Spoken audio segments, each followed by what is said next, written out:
What's up guys and welcome to the Watchtower Watch Reviews with your host DK, and today we're looking at a pilot watch. So I think I've had one pilot watch on the channel so far, which was that Courgio, the CM04.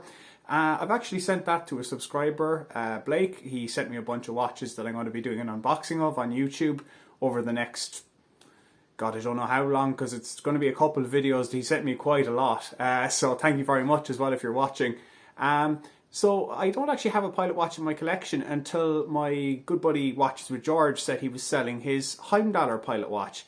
And when he told me the price, I absolutely jumped at it, and I'm really happy I did. So we're going to take a look at that today. Now, I have actually negotiated with Heimdallr a discount code. It'll be in the description of the video below.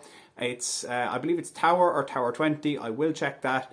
But if you're looking to pick it up, wait till the end of the video. Take a look at my likes and dislikes, because there is a very big issue with one part of the watch. Which part is that? You're going to have to watch on to find out. Let's get to it. So guys, let's unbox my Heimdallr Pilot. So I actually have a discount code for this one of $20. It'll be in the description of the video below, so keep an eye out for that. And also, I don't think this one is actually for sale on Heimdallr's website, so you might have to get in contact with them via their chat function. They all come in these black boxes, and normally there would be a warranty card for 2 years in this one, but I actually bought this one from another reviewer, Watches with George.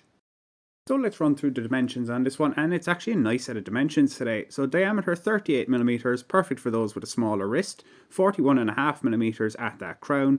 Lug tip to lug tip is 45mm, so it's quite discreet on wrist, and it's not a big huge pilot watch as some of them tend to be. Thickness 11.3mm, that piece of crystal flat, not giving it any extra bulk, and a weight of just 65 grams on this brown leather effect strap.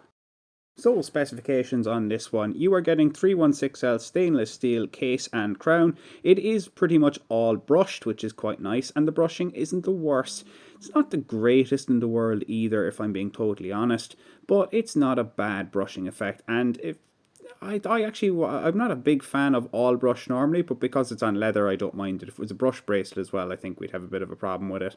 You're looking at a completely flat sapphire crystal as well, covering that dial. You can see there, no distortion on that one really, just completely flat. You can see that aiding that legibility as well, I suppose, with the black dial as well.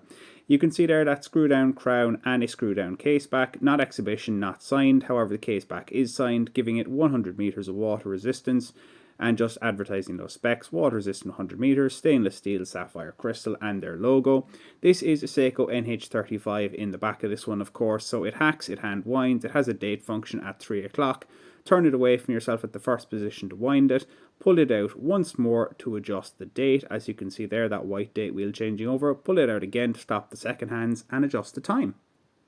And let's get a look at this one under the macro lens. So you can see there that logo at 12 o'clock and that traditional kind of triangle pointer at 12 as well for the pilot watch, that a type A I believe, if it was a Flieger. You can see there date window at 11 o'clock in white with the black numbers.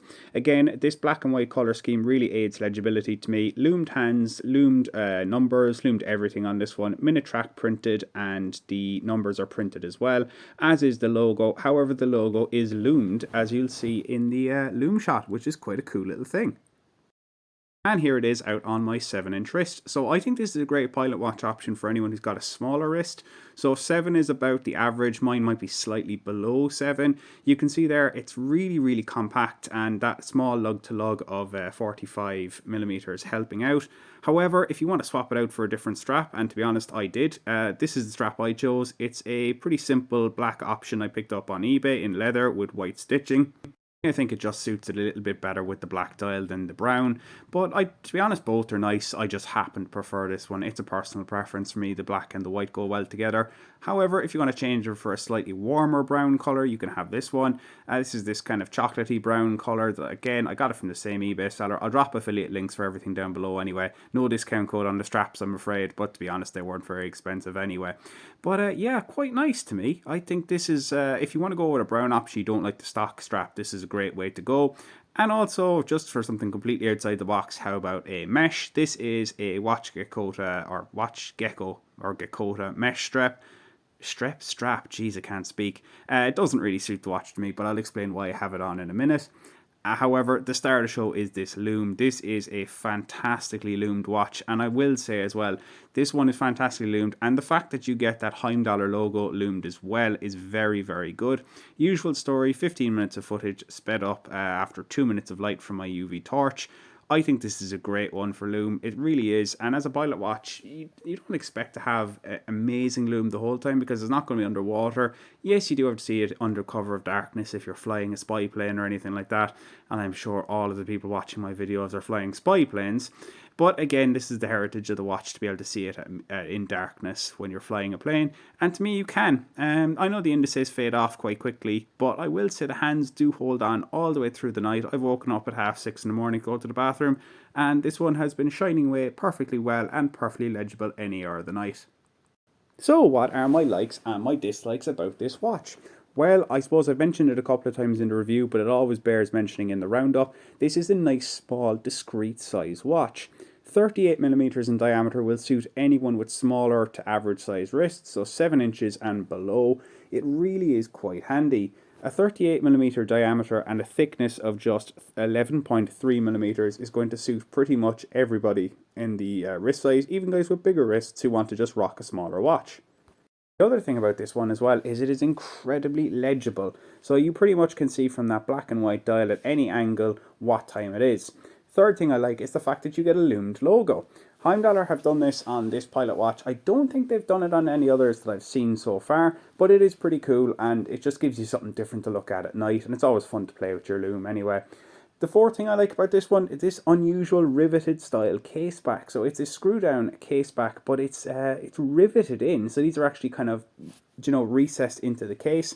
And again, it gives you that kind of industrial look. It's quite cool, quite different. And as I say, you can just see there, even when the light is popping off that one, great legibility.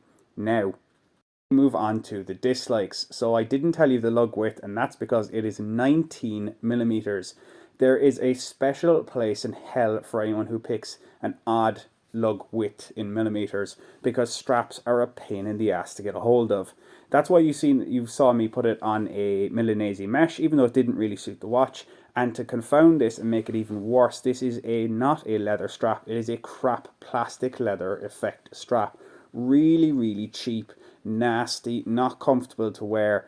I just don't like it at all. And to be quite honest, for the price that you pay for the watch, I think you could be getting better. You really should be getting leather on this one, which is why I had to go away and buy them. So guys, there you have it. My review of the Heimdallr Pilot watch. I believe it's a Flieger Type A. It's a great watch, but those lug widths really do take it down a couple of notches. And the fact that the strap it comes with is not great either. It just makes it such a pain in the ass. Uneven lug widths, the odd lug widths that they have. Anyone who makes a watch with 19, 21 or 23mm lug width has a special place in watch hell reserved for them. They're so hard to get those straps, and if you do manage to get them, you tend to pay a bit over the odds because they're not the common widths. Hopefully you enjoyed the review, and if you did, make sure to leave a like, thumbs up, subscribe, all that jazz. Follow me on Instagram. I've been your host DK. This has been the Watchtower Watch Reviews, and I will see you guys next time.